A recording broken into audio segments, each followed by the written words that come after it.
आज हम इस वीडियो के माध्यम से क्रोध पर अपनी बात रखेंगे। क्रोध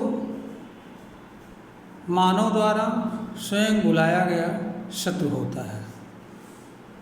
हम इसे मानव द्वारा स्वयं बुलाया गया शत्रु इसलिए कहते हैं क्योंकि मानव के पास क्रोध से बचाव के साधन होते हैं।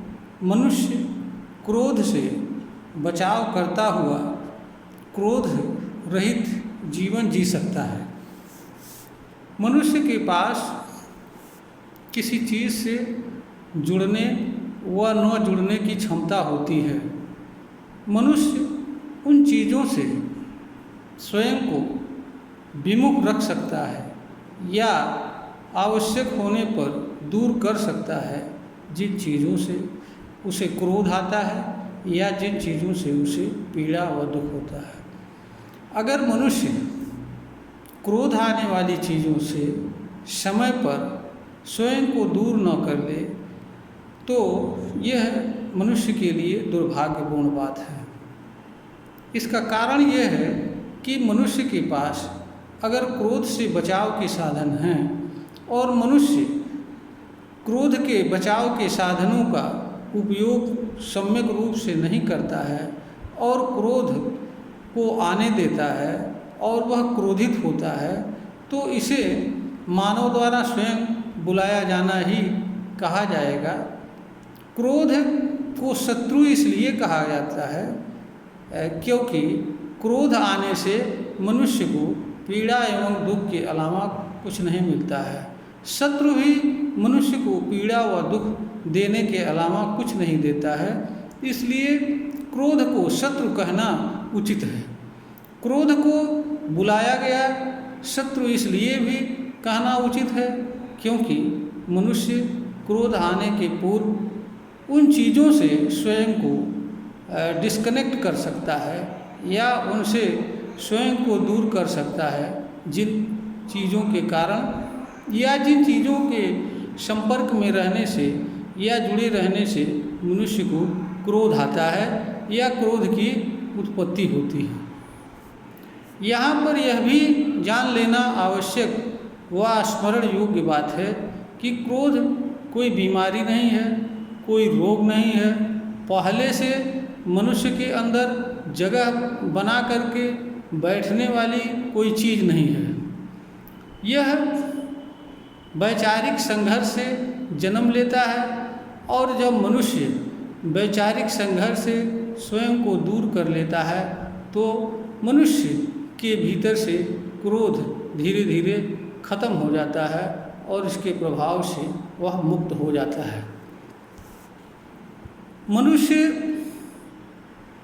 अब हम आते हैं क्रोध का आशय क्या होता है या क्रोध का मतलब क्या होता है। क्रोध मनुष्य के मन के अनियंत्रित अवस्था का व्यक्त स्वरूप होता है। जब मनुष्य को क्रोध आता है, क्रोध की अवस्था में उसका मन अनियंत्रित हो जाता है। मनुष्य क्या करे क्या न करे इस पर निर्णय करने एवं कुछ करने की शक्ति को खो बैठता है। मनुष्य के मानव के मन के हर तरह की क्रियाशीलता का असर मनुष्य पर पड़ता है। इसलिए मनुष्य के मन के अनियंत्रित होते ही मानव भी अपना नियंत्रण खो देता है क्योंकि मानव मन की क्रियाशीलता के अनुसार ही कर्म करता है और सामान्य अवस्था में नियंत्रित भी होता है। इसलिए जैसे ही मानव का मन अनियंत्रित होता है उसी समय मनुष्य भी अनियंत्रित हो जाता है और वह ऐसा कर्म करता है जिसे उसे नहीं करना चाहिए या जो वह नहीं करना चाहता है अथवा जिस कर्म को कोई भी समझदार मनुष्य किसी भी अवस्था में नहीं कर सकता है। मनुष्य के भीतर क्रोध वैचारिक संघर्ष से जन्म लेता है। मनुष्य का जो मन होता है उसमें हमेशा कोई न कोई विचार भरा रहता है और किसी न किसी विचार के अनुसरण में मनुष्य कोई न कोई कर्म कर रहा होता है। जब बाह्य जगत से किसी अन्य मनुष्य के माध्यम से कोई ऐसा विचार मनुष्य से जुड़ता है या मनुष्य के मन के भीतर बैठे विचार के संपर्क में आता है, तो अगर वह विचार मनुष्य के मन के भीतर बैठे विचार से पूर्णतया विपरीत है, उल्टा है, तो मनुष्य का मन उस पर प्रतिक्रियाशील हो जाता है और उस पर प्रतिक्रिया व्यक्त करता है। अगर इस तरह की अवस्था में मनुष्य कुछ देर रहता है या ऐसे विचारों से मनुष्य जुड़ करके कुछ समय तक कोई कर्म करता है, तो मनुष्य का मन अपनी सामान्य क्रियाकर्म करने की अवस्था को खो बैठता है। क्योंकि मनुष्य के मन के भीतर जब दो ऐसे विचार आपस में जुड़ते हैं जो एक दूसरे से मेल नहीं खाते हैं, तो दोनों विचार आपस में संघर्ष करते हैं। इस वैचारिक संघर्ष से मनुष्य का जो मन होता है वह अनियंत्रित हो जाता है।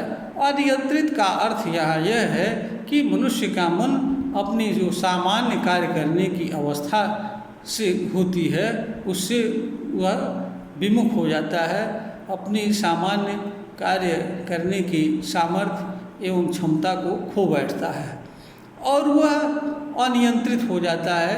मनुष्य का उस पर नियंत्रण नहीं रहता है। उसके अनियंत्रित होते ही मनुष्य भी अपना नियंत्रण खो बैठता है। इसलिए मनुष्य के पास क्रोध से बचना चाहिए। मनुष्य के मन 3 रूपों में कार्य करता है। जब कोई बाहर से विचार आता है तो मनुष्य का मन 3 अवस्थाओं में कार्य करता है। एक, जब मनुष्य के मन के भीतर बैठे विचार से बाह्य जगत से किसी मनुष्य के माध्यम से या किसी अन्य माध्यम से आने वाला विचार पूर्णतया मेल खाता है तो मनुष्य को सुखद अनुभूति होती है। और जब दोनों विचार पॉजिटिव निगेटिव होते हैं तो दोनों विचार जुड़ करके एक नए विचार का सृजन करते हैं। उस अवस्था में मनुष्य क्रिएटिव वर्क करता है। तीसरी अवस्था ये होती है कि जहाँ पर विचार एकदम विपरीत होते हैं, बेमेल होते हैं, वह आपस में जुड़ने पर एक दूसरे के खिलाफ प्रतिक्रिया व्यक्त करते हैं। वहाँ मानव का मन इन 2 परस्पर विरोधी विचारों के आपसी प्रतिक्रिया के परिणाम स्वरूप अपनी कार्य करने की सामर्थ्य को खो बैठता है और वह अनियंत्रित हो जाता है। मनुष्य का मन जैसे अनियंत्रित होता है वैसे ही मानव भी अनियंत्रित हो जाता है और क्रोध की अवस्था में मनुष्य ऐसा कार्य करता है जिससे उसको एवं दूसरों को पीड़ा के अलावा कुछ नहीं मिलता है। तो इसीलिए मनुष्य को इसे शत्रु भी कहा जाता है, क्योंकि इससे मनुष्य को पीड़ा व दुख के अलावा कुछ नहीं मिलता है। इससे मनुष्य का नुकसान ही होता है।